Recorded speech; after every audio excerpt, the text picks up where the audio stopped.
So good evening students, कैसे हैं आप सब। आई होप आप सब बहुत अच्छे होंगे और आपकी जो प्रैक्टिस है वो बहुत ज़ोरों शोरों से चल रही होगी।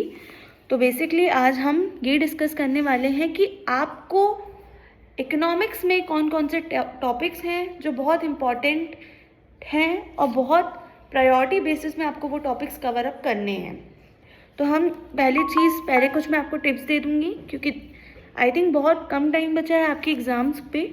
तो कुछ चीज़ें ऐसी हैं जो आपको समझनी ज़रूरी है, कुछ चीज़ ऐसी हैं जो आपको मेंटेन करनी ज़रूरी है। तो वो हम पहले समझ लेते हैं। सबसे पहले चीज़, फॉर्मूला शीट। आप अपनी एक फॉर्मूला शीट बना लीजिए, सारे फॉर्मूलेस कवर अप हों जिसमें मैक्रो के आपके प्रॉपर फॉर्मूला शीट बना लीजिए, ताकि आपको कहीं भी बुक खोल के ना देखना पड़े कि फिजिकल का क्या प्रॉब्लम है, इनकम मेथड, नेशनल इनकम में जितने भी वो जो फॉर्मूलेज हैं उसमें सारी मेथड्स में क्या फॉर्मूला है, एक्सपेंडिचर मेथड का क्या फॉर्मूला है। तो ये सारी चीज़ें आपको ना देखनी पड़े बुक खोल के, इसीलिए आप प्रॉपर एक फॉर्मूला शीट अभी से बना लीजिए। Second most important, one shot revision.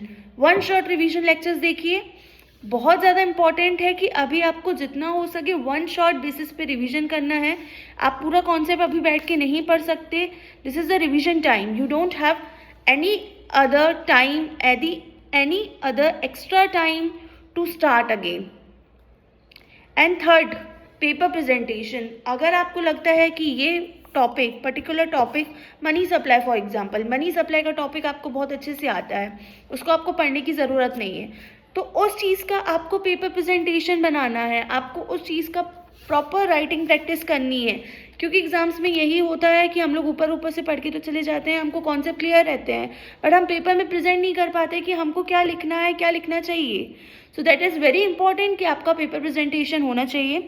Third thing is, आपको अभी के टाइम पे एनसीईआरटी कवर अप करनी है।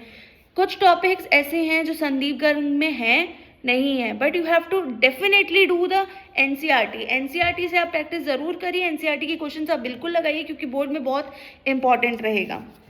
अब हम आ जाते हैं जो हमारे इंपॉर्टेंट टॉपिक्स हैं, जो टॉपिक्स हैं आपको कवर अप करने हैं प्रायोरिटी बेसिस पे। सबसे पहले आता है सर्कुलर फ्लो। सर्कुलर फ्लो में 1 मार्क्स के क्वेश्चंस आते हैं जो कि इंपॉर्टेंट है, आप बिल्कुल इजी टॉपिक है, बहुत अच्छे से कवर कर सकते हैं, उसके फॉर्मूला बेस्ड भी हैं, तो वो चीज़ आप बिल्कुल कवर करिए। देन आता है नेशनल इनकम। नेशनल इनकम में तीनों मेथड्स को बहुत अच्छे से प्रेजेंट करिए, जितनी भी तीनों उनकी मेथड्स हैं उनके फॉर्मूलाज बाकायदा फॉर्मूला शीट बना के बिल्कुल सॉल्व करिए, एक एक क्वेश्चन सॉल्व करिए, एक एक एग्जाम्पल, एक एक प्रैक्टिकल क्वेश्चन सॉल्व करिए, बाकी बहुत इंपॉर्टेंट बेसिस पे उस चीज़ को सॉल्व करिए। उसमें आप आइटम्स एडेड और आइटम्स नॉट एडेड भी बहुत अच्छे से करिए, क्योंकि वो एमसीक्यू बेसिस के लिए बहुत ज़्यादा इंपॉर्टेंट है आपका। नेक्स्ट आता है money supply. Money supply is also important topic, जिसमें आपको functions of money is also important topic. आपको रोल ऑफ आरबीआई पता होना चाहिए, रोल ऑफ आरबीआई क्या है, role of commercial bank, it is very important topic कि आपको role of commercial bank and functions of commercial bank पढ़ना है, क्योंकि प्रायोरिटी बेसिस में पढ़िए, बहुत ज़्यादा इंपॉर्टेंट टॉपिक है। नेक्स्ट आता है एसएसआर, एलएलआर, रेपो रेट हो गया, बैंक रेट्स हो गए, ये एमसीक्यू बेसिस पे क्वेश्चंस पूछे जाते हैं। Money multiplier, this is also very important topic, money multiplier, वो भी आपको बहुत अच्छे से आना चाहिए। नेक्स्ट आता है M1 जो हमारा मनी सप्लाई है उसमें बहुत इंपॉर्टेंट है M1, उस चीज़ को आप बहुत अच्छे से करके जाइएगा, M1 बहुत इंपॉर्टेंट है। नेक्स्ट आता है इन्वेस्टमेंट मल्टीप्लाई। इन्वेस्टमेंट मल्टीप्लाई से बेसिकली एक न्यूमेरिकल क्वेश्चन तो आता ही आता है, सो वो बहुत इंपॉर्टेंट है, उसको ज़रूर करके जाइएगा। नेक्स्ट आता है एक्सेस डिमांड, की सिचुएशन दे दी, इतनी डिमांड है तो क्या होगा, सिचुएशन क्या होगी, या इस चीज़ को आप लिख के प्रैक्टिस करिए, जितना हो सके लिख के प्रैक्टिस करेंगे तो बहुत इंपॉर्टेंट है, बहुत अच्छी रहेगी। नेक्स्ट आता है गवर्नमेंट बजट। गवर्नमेंट बजट में उसके आप फॉर्मूलेस कर लीजिए, कंपोनेंट्स कर लीजिए बेसिकली। नेक्स्ट हमारा है बीओपी। बीओपी में आपकी जितनी भी सरप्लस या डेफिसिट हो रहा है उसके कर लीजिए कि वो क्यों हो रहा है, उसके रीजंस आपको पता होने चाहिए। देन आप ये कर लीजिए कैपिटल करेंट की एंट्रीज, कैपिटल करेंट की एंट्रीज और उसके डिफरेंसेस क्या है, वो भी आपको बहुत इंपॉर्टेंट बेसिस पे पता होना चाहिए। एक्सचेंज रिस्क ऑल्सो इंपॉर्टेंट, बहुत छोटा चैप्टर है तो वो तो आप बिल्कुल करके ही जाइएगा, उसमें आप रिवैल्यूएशन देख लीजिएगा, उसके डिफरेंसेस देख लीजिएगा। नेक्स्ट आता है इनकम डिटर्मिनेशन, उसमें ADAS बिल्कुल करिए बहुत अच्छे से। इनकम, सेविंग्स, कंजप्शन से सेविंग कैसे होता है, सेविंग से कंजप्शन कैसे होता है, तो ये सारी चीज़ें बहुत अच्छे से करिए। क्वांटिटेटिव और क्वालिटेटिव बहुत अच्छे से करिए। तो ये सारे टॉपिक्स हैं जो आपको कवर अप करने हैं।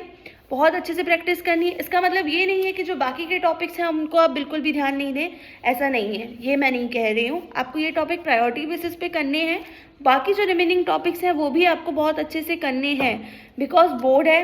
अभी आप सीरियस नहीं होंगे तो कब सीरियस होंगे? This is the time you have to shine in your board exams. ऐसा नहीं है कि आपका 12th का एग्ज़ाम मैटर नहीं करता, 12th में चलो पास हो गए, ये मैटर नहीं करता, आपको अच्छा परफॉर्म करना है। सो आई होप आप बहुत अच्छे से परफॉर्म करेंगे एंड जितने भी टॉपिक्स मैंने बताए हैं उसको प्रायोरिटी बेसिस पे कवर कीजिएगा।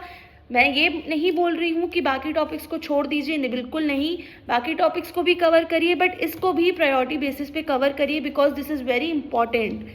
So all the best for your exams. बहुत अच्छे से प्रिपरेशन करिए, बिल्कुल अच्छे से पढ़ाई कीजिए और जितना हो सके प्रैक्टिस पेपर प्रेजेंटेशन का बहुत बिल्कुल ध्यान रखिए। अब प्रैक्टिस लिख के प्रैक्टिस करिए आंसर्स की। ऐसा नहीं कि आपको topics you know the topics, you know what it is about, आप ऊपर से पढ़ते चल रहे हैं, आप बिल्कुल भी ध्यान नहीं दे रहे हैं, ऐसा बिल्कुल मत करिए प्लीज़। जितना हो सके पेपर प्रेजेंटेशन दीजिए, जितना हो सके टॉपिक्स लीजिए, जितना हो सके फॉर्मूलेज की शीट बना के रख लीजिए, ताकि आपको बार बार बुक्स ना खोलनी पड़े, अपनी समरी ना खोलनी पड़े, अपने नोट्स ना खोलने पड़े, आपको प्रॉपरली एक जगह सारी चीज़ मिल जाए ताकि आपके टाइम वेस्ट ना हो। All the best.